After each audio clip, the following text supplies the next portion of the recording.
The Begleitpanzer 57 could be considered the bigger brother of the Marder A1. Both tanks use the same chassis, but the former uses a 57mm autocannon, whereas the latter uses a 20mm gun. Both tanks however have an ITO launcher mounted on top of them. The combination of a very powerful gun, as well as a SAKO guided missile launcher, makes both tanks incredibly powerful for their battle rating. But whereas the Marder is very powerful at battle rating 7.0, the Begleitpanzer is now battle rating 8.7. Is the Marder's bigger brother still effective at this high battle rating? Well, that's the main focus of this video, but let's get into the statistics. The Begleitpanzer 57 is a rank 6 vehicle in the German tech tree, sitting at a battle rating of 8.7. To unlock this tank, you're going to have to grind out 220,000 research points before unlocking the tank for a cost of 590,000 silver lions. To put the tank in your lineup, it's going to set you back 170,000 silver lions. And for the Expert and Ace qualification, it's going to cost you 590,000 silver lions and 2,100 golden eagles respectively. Going on to the rewards,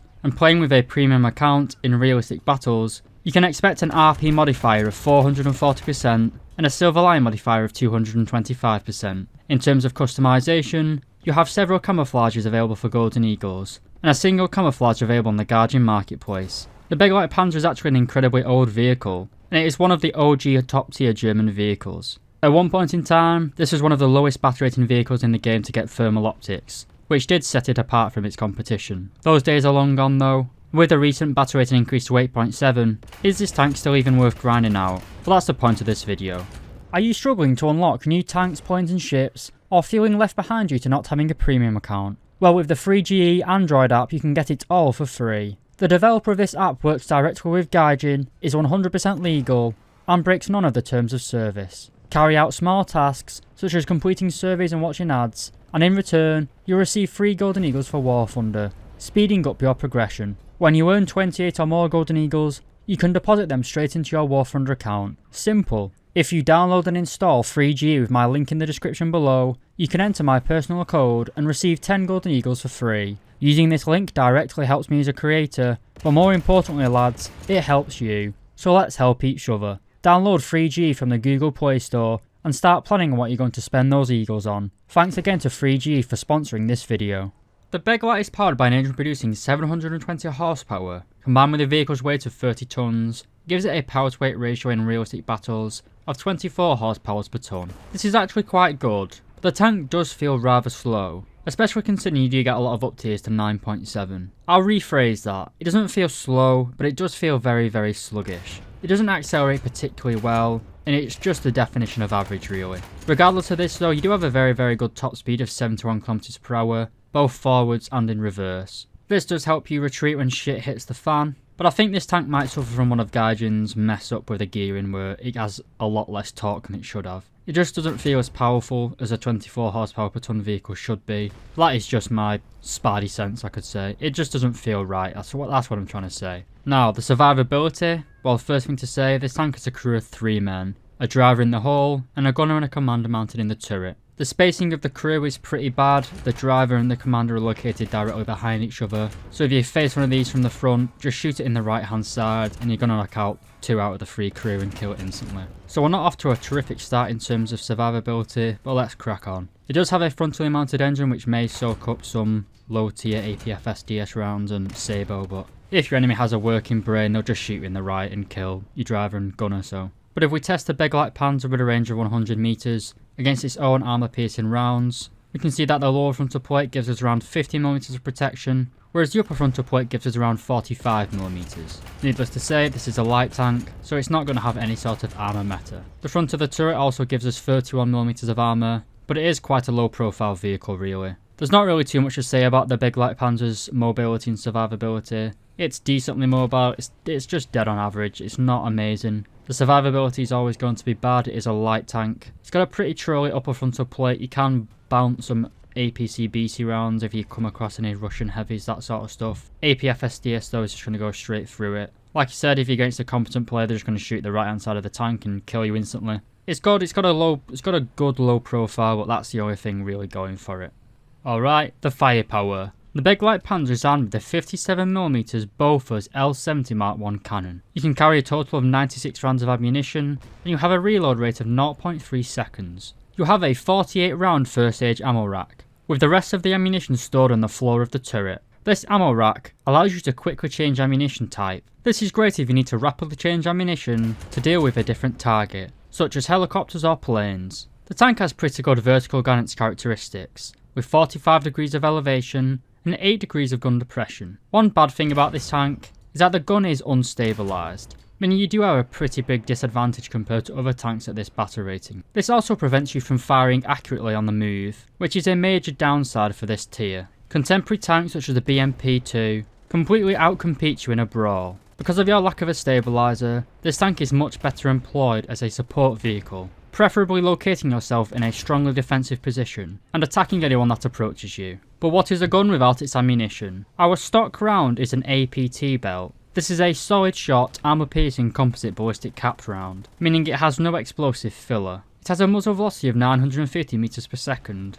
which is pretty fast, giving it 107mm of penetration at 500 meters. This round is quite powerful and does have pretty good post-penetration damage. We also have a stock high explosive round, but seeing as this is only a 57mm gun, this isn't very useful at all. In the first rank of our modifications, we get access to the SAPT round. This is an armor-piercing high explosive ballistic cap shell. It acts like our stock AP round, but with much less penetration. But the catch is that you get explosive filler, 127.5 grams to be exact. This basically gives the tank a lot less penetration, but gives it a lot more post-penetration damage. So it's kind of a trade-off. I tend to stick with the APT rather than this ammo type, because I tend to prefer higher penetration compared to post-penetration damage. In the third rank of our modifications, we get access to a high explosive variable time shell. This allows you to use the Begleitpanzer as a makeshift SPAA vehicle. The HEVT round will trigger within 6 meters of enemy plane or helicopter,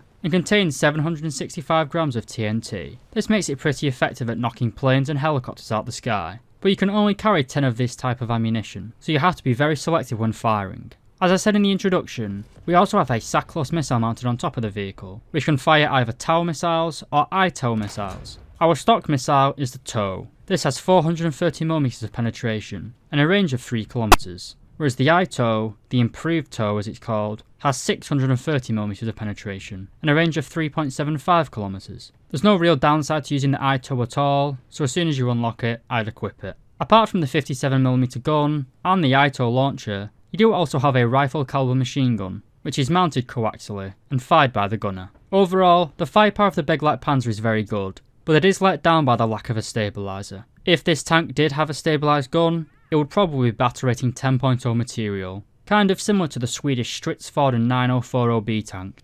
So lads, is it worth grinding? I'm going to go ahead and say yeah. While the tank does have some obvious downsides, mainly that lack of a stabiliser, and kind of average mobility, the tank still does have an amazing gun. While it's pretty useless against the front of most tanks, the high caliber here actually being a downside, as it can't really get through any of the weak spots due to volumetric shells. But if you get an enemy side, it absolutely rips them apart. The fire rate isn't as high as a 20mm or a 30mm gun, so I think tanks such as the BMP-2 or the Marder A1 with the 20mm probably are a little bit better for brawling. I think this tank isn't so much an infantry fighting vehicle as it is more of a tank support vehicle, if you get what I'm saying. The tank in real life is Argentine, I believe, or used in Argentina. It's not actually German. I think it's German technology that made it, but I don't think Germany actually uses it. I'm not entirely sure what it's used for in real life, but in game, it is a pretty good scout vehicle. It has the same weak points as a traditional light tank, I guess. It's got average mobility, which isn't really a light tank characteristic, but it's